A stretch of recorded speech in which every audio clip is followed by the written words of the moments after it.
आईला उपमा नाही देता येत बरं का. आईला कोणती उपमा द्याल तुम्ही? आईला उपमा देता येत नाही. कधीतरी विचार केला, आई तुला सूर्याची उपमा द्यावी का ग? कारण सूर्य हा थंडी जर लई वाढली तर बरा वाटतो. रात्री अंधाराचा नाश करतो हा सूर्य. प्रकाश आपल्याला दाखवतो हा सूर्य.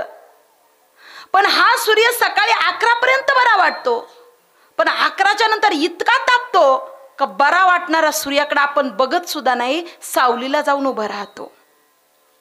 कारण सूर्य जरी अंधाराचा नाश करत असेल तर तो तापतो त्याच्या जीवनामध्ये.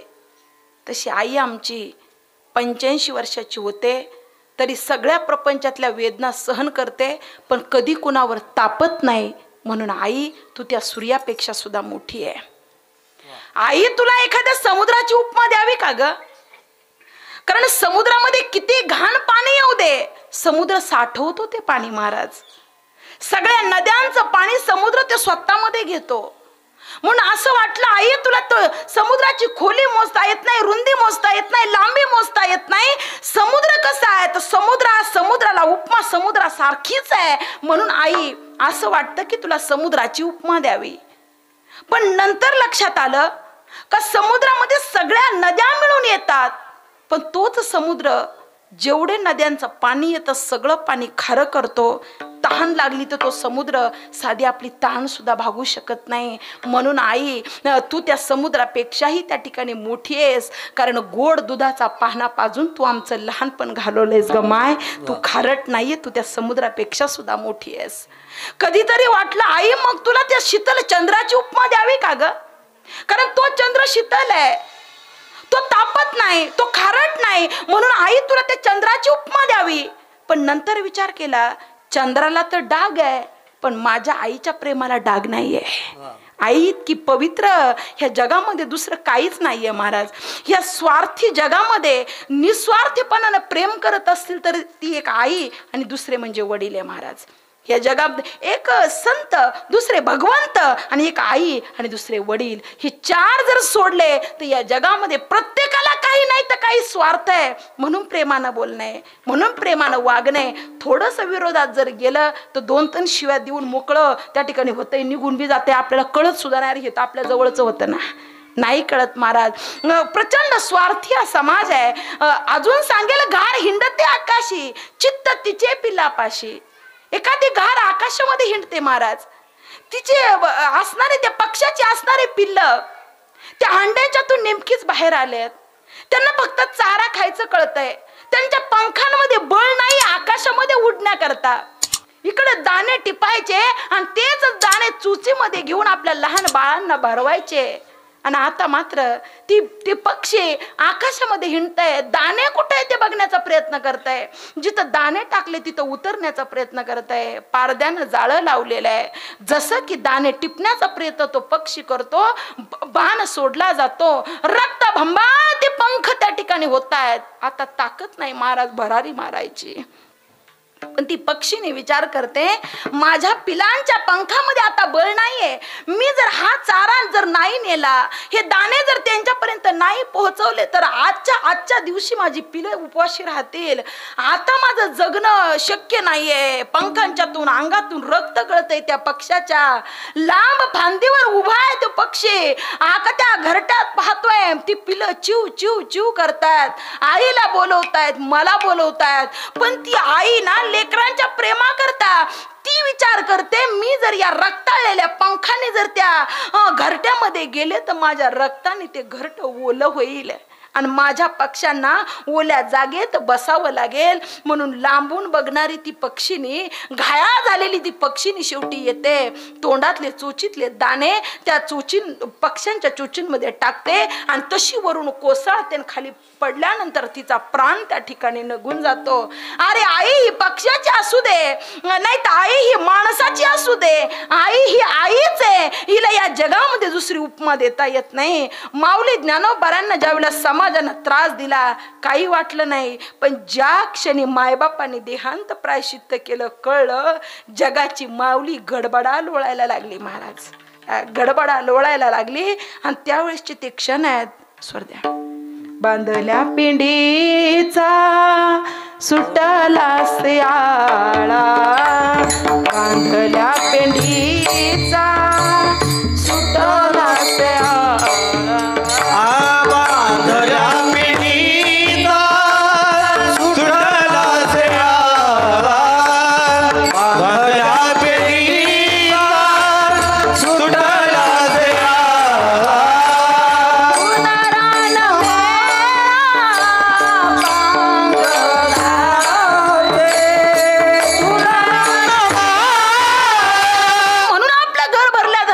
दिसतं.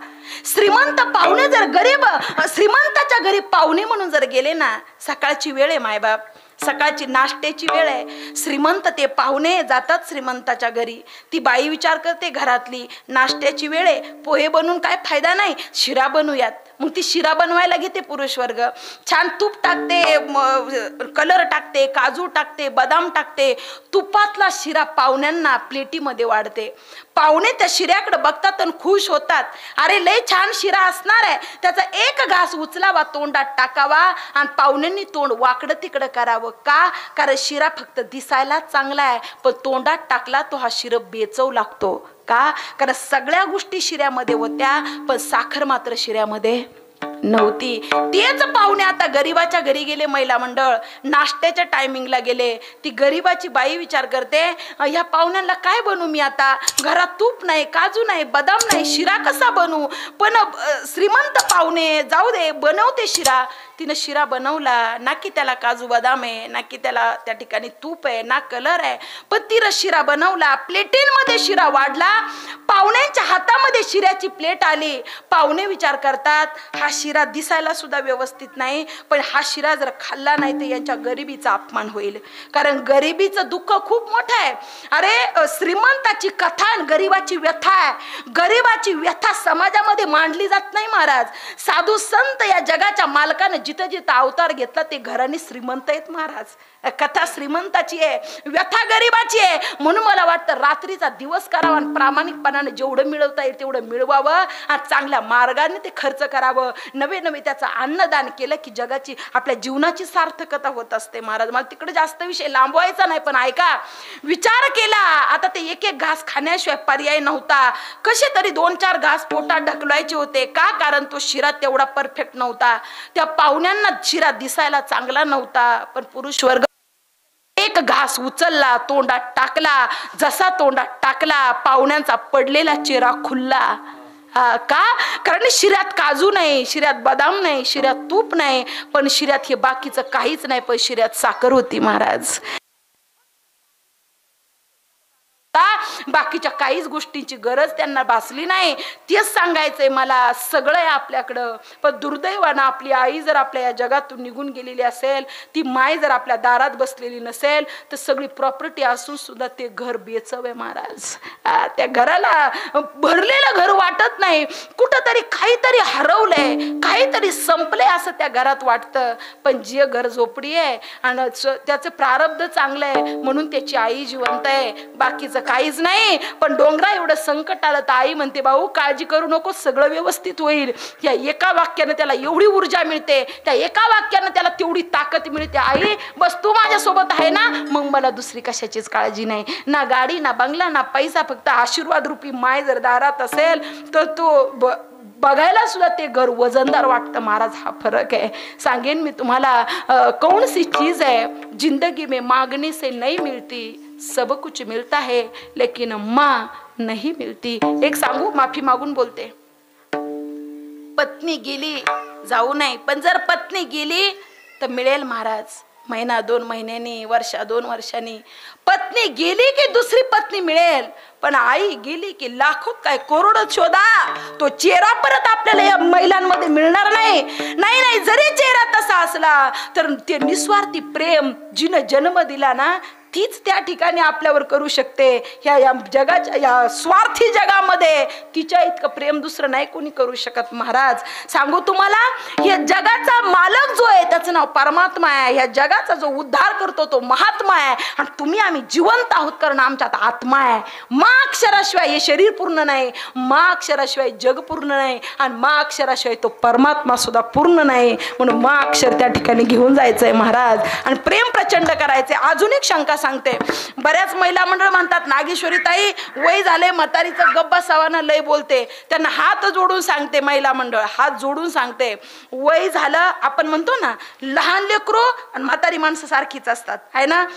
लहान लेकराला बुद्धी असून कळत नाही, आणि वयस्कर माणसाच्या डोक्यातली बुद्धी निघून गेलेली असते. उभं आयुष्य जरी हुशारकीनं प्रपंच केला असेल तर म्हातारपण असं असतं ना, दात जातात, कान जातात, बुद्धी निघून जाते. तिथं आपली वेळ आहे हो, आपली वेळ आहे. आता मला जास्त नाही बोलता येणार, पण अजून 2-3 वाक्य बोलते. ज्यावेळेला आपण लहान होतो ना, आपल्या तोंडात दात नव्हते ना, त्यावेळेला त्या आईनं आपल्याला कधीच उपवाशी झोपू नाही दिलं. तुमची आई अगदी तुमचे दिवस अगदी कठीण होते, कसली पेस्ट वगैरे नव्हती, पण तिनं काहीतरी करावं, पेस्ट आमकं तमकं सगळं एकत्र करून ती पेस्ट बनवावी, त्या लेकराचं पोट भरावं. तर आपलं लहानपण असं होतं, तिनं आपल्याला उपवाशी मरू दिलं नाही. आज ती म्हातारी झाली, तिच्या तोंडात दात नाही है ना, तिला आपण उपवाशी मरून द्यावं का? बारीक विचार करण्यासारखी गोष्ट आहे महाराज. ज्यावेळेला तिचा नंबर होता तिनं तिचं तारुण्य खर्च केलं है ना. आज आपला नंबर आहे, आपण आपलं तारुण्य खर्च करावं महाराज. बरोबर. एकाच तर पैसे नव्हते महाराज, सहलीला जायचं पैसे नव्हते. अरे दुसऱ्याच्या एक 2-2 रुपये जमा करून आईने आपल्याला सहलीला पाठवते. तिनं पाठवलं. आज जर तिला चारीधामला जावं वाटत असेल, तिनं तोंडातून वाक्य काढायच्या आधी चेहऱ्यावरचा भाव आपण ओळखावा. नाही 20 लाख तिथं 50 घेऊन जा तू फिरून ये. एवढी तर आपली पात्रता असावी की नसावी नाही कळायचं. आज तुम्ही आळंदीच्या घाटावर या महाराज, एवढे हाल आहे त्या म्हाताऱ्या माणसांची. अंगावर नाही त्यांच्या, इकडून तिकडून मच्छर चावतात. कुठं आळंदीत पंगत असेल तर तिथं दिलं ते खातात, काही लोक त्यांना वाढतात ते खातात. त्यांची ती परिस्थिती आहे. मी विद्यार्थी अवस्थेमध्ये म्हटलं का आजी पोरग नाही का, गाव नाही का, घर नाही का? त्याला ती म्हणे बाई मालक गेलाय, 6 महिने झालं मालक या जगातून निघून गेले. मालक होते तेव्हा गावात होते. पोरग म्हणलं पुण्याला राहू, आणि इथं काही जमाना. ते म्हणलं आई तुला आळंदी दाखवून आणतो. आळंदी दाखवायला आलं आणि पाण्याची बॉटल घेऊन येतो म्हणलं, ते अजून आलं नाही. 2 महिने झाले त्याला. सांगा ना. दिवाळी, आता दिवाळीमध्ये आमचं